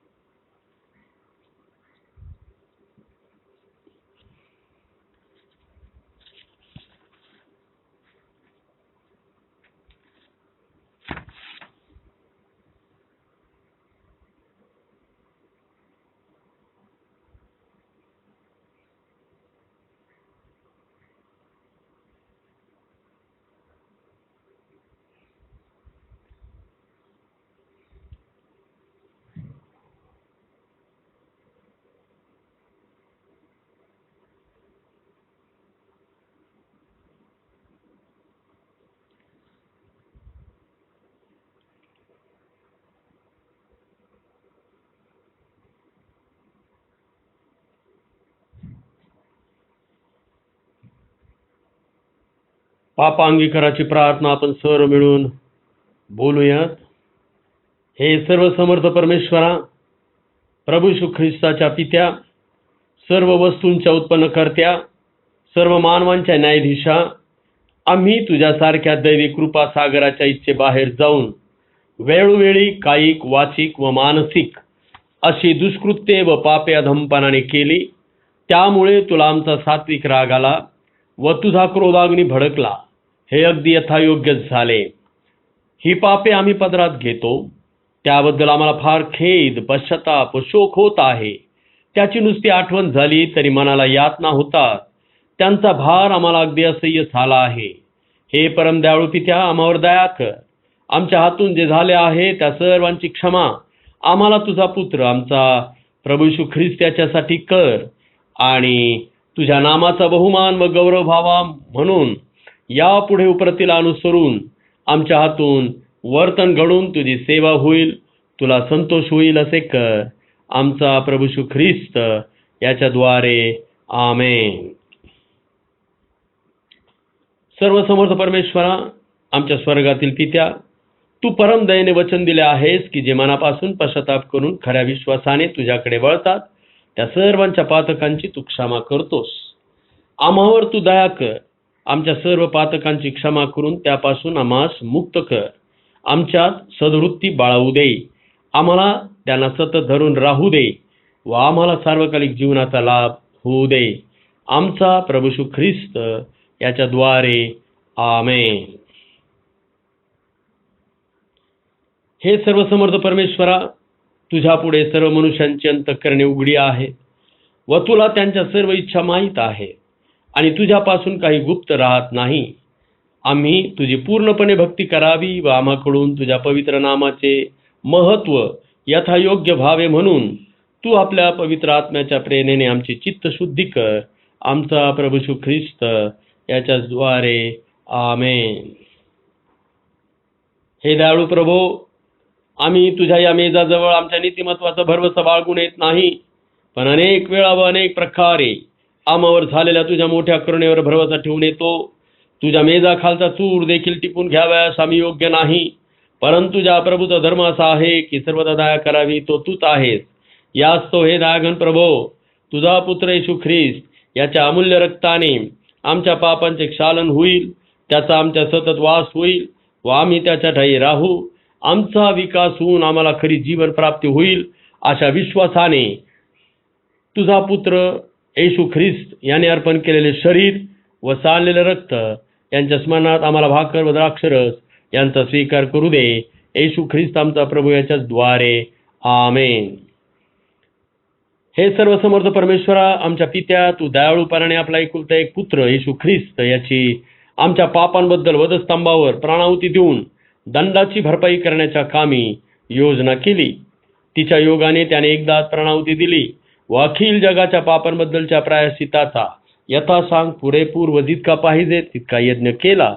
त्याने आपल्या बहुमोल मरणाची सतत आठवण करून देणारा विधी स्थापून माझे पुनरागमन होईपर्यंत तो करीत राहा असे आपल्या पवित्र सुवर्तमानात आम्हाला आज्ञा केली आहे.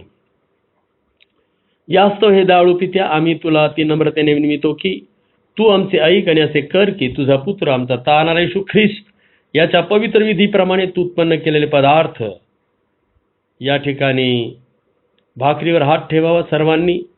भाकर, त्यानंतर द्राक्षरसावर हात ठेवावा व द्राक्षरस त्यांचे मरण व यातना यांच्या स्मरणात आम्ही घेऊन त्याच्या पवित्र व धन्य शरीराचे व रक्ताचे वाटेकरी व्हावे. या ठिकाणी सर्वांना विनंती करण्यात येत आहे की भाकरीची प्लेट आपल्या हातामध्ये घ्या. जो कुटुंब प्रमुख आहे त्याने भाकरीची प्लेट हातामध्ये घ्यावी. ज्या रात्री प्रभू येशू ख्रिस्ताला धरून दिले गेले त्या रात्री प्रभू येशू ख्रिस्ताने भाकर घेतली आणि उपकार स्मरण करून ती मोडिली आणि आपल्या शिष्यास घेऊन म्हटले, घ्या, खा, तुम्हासाठी दिले जात आहे असे हे माझे शरीर आहे, तुम्ही माझ्या स्मरणात हे करा. भाकरीची प्लेट खाली ठेवावी. आता प्याला हातात घ्यावा. एकच प्याला हातात घ्या.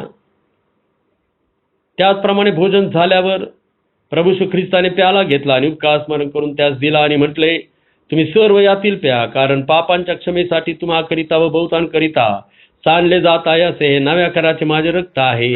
जितकेदा तुम्ही यातले प्याल तितकेदा हे माझ्या स्मरणात करा. येशू ख्रिस्त आमचा प्रभू याच्याच द्वारे आमेन.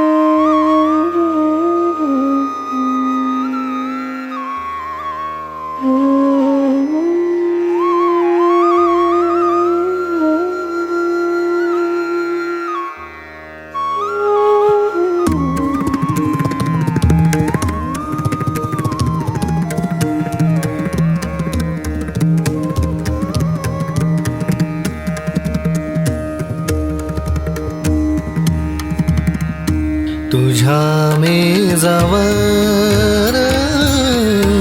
बोलिव आम्हाला, तुझ्या मेजावर बोलिव आम्हाला, सवे जेवायाला, सवे जेवाया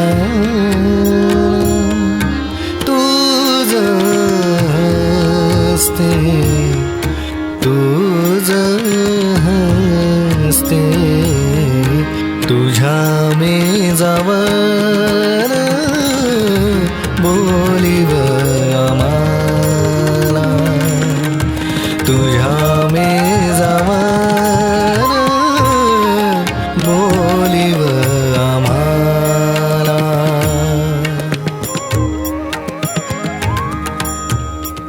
ज्या रात्री तो सर्वात प्रथम गेला, कुटुंब प्रमुखाने सर्वांना भाकर द्यावी घेतली आणि ईशोपकार स्मरण करून ती मोडली आणि म्हटले, घ्या, खा, तुम्हासाठी मोडले जात आहे असे हे प्रभू येशू ख्रिस्ताचे जे शरीर तुमच्याकरता मोडण्यात आलेलं आहे, त्याच्या स्मरणार्थ ही भाकर घ्या, खा आणि आपल्या मनामध्ये प्रभूला थोर माना. स्वतःच मोडली स्वतःची भाकर, स्वतःच मोडली स्वतःची भाकर, आमुचे विकार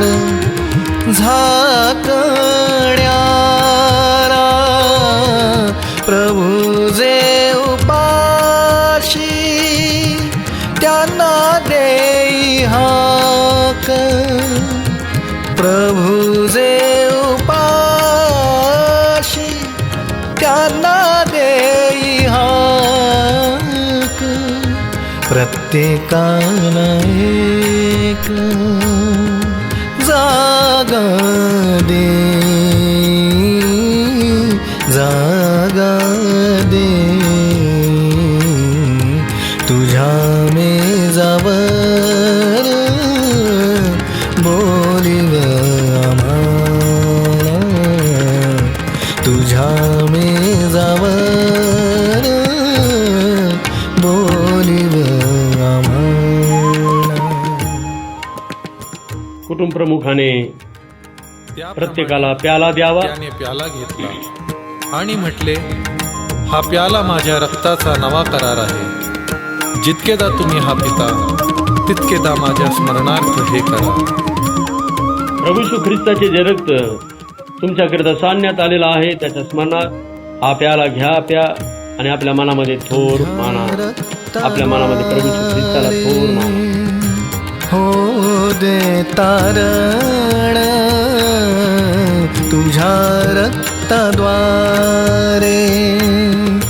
हो दे तारण येऊ दे मरण, चिंता नाही येऊ दे रे प्रभू,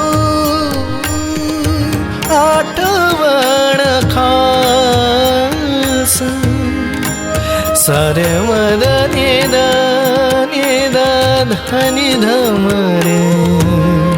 रे मधनि धनि द सा,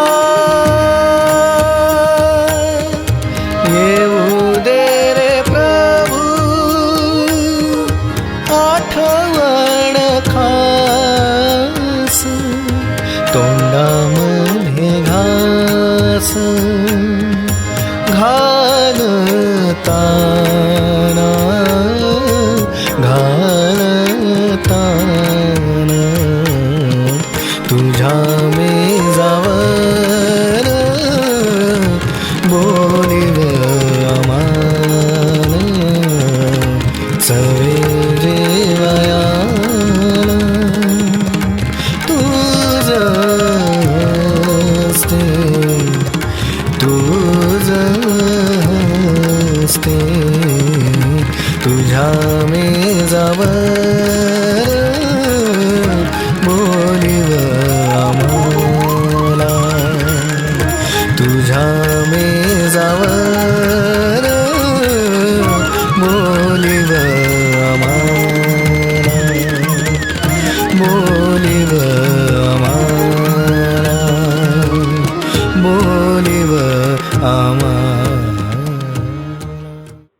प्रभो, पवित्र पित्या, सर्वसमर्थ सनातन देवा, आम्ही सर्व काळ व सर्वत्र तुझे उपकार स्मरण करावे हे खरोखर उचित आणि आमचे आवश्यक कर्तव्य आहे. यास्तव दूत, आदिदूत, स्वर्गातील सर्व समुदाय यांच्याबरोबर आम्ही तुझे गौरवी नाम स्तवितो आणि थोर मानितो आणि आम्ही निरंतर तुझी स्तुती करून म्हणतो, पवित्र पवित्र पवित्र सैन्यांचा प्रभुदेव, आकाश आणि पृथ्वी तुझ्या गौरवाने भरले आहे. हे परात्पर प्रभू, तुला गौरव असो. आमेन.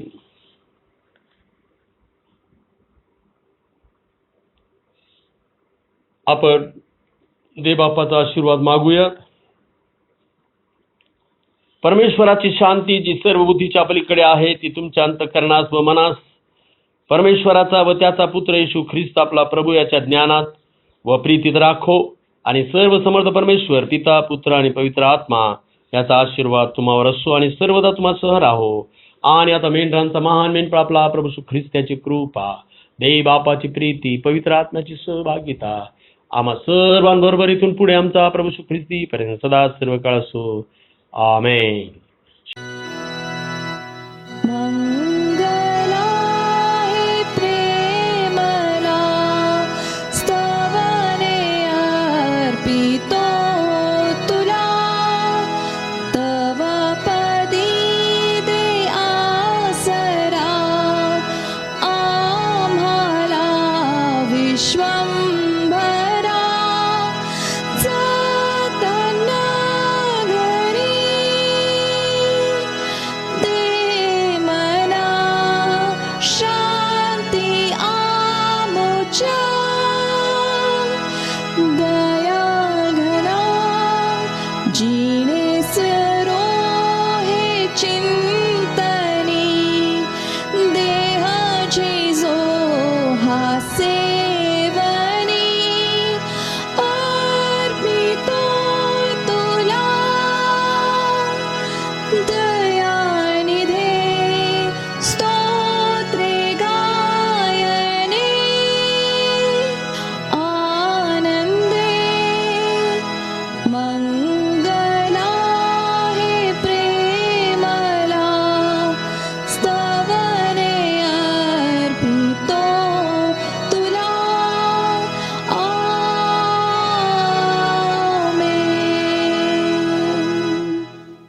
शालोम. देवाची शांती आम्हा सर्वांबरोबर असो. आमेन.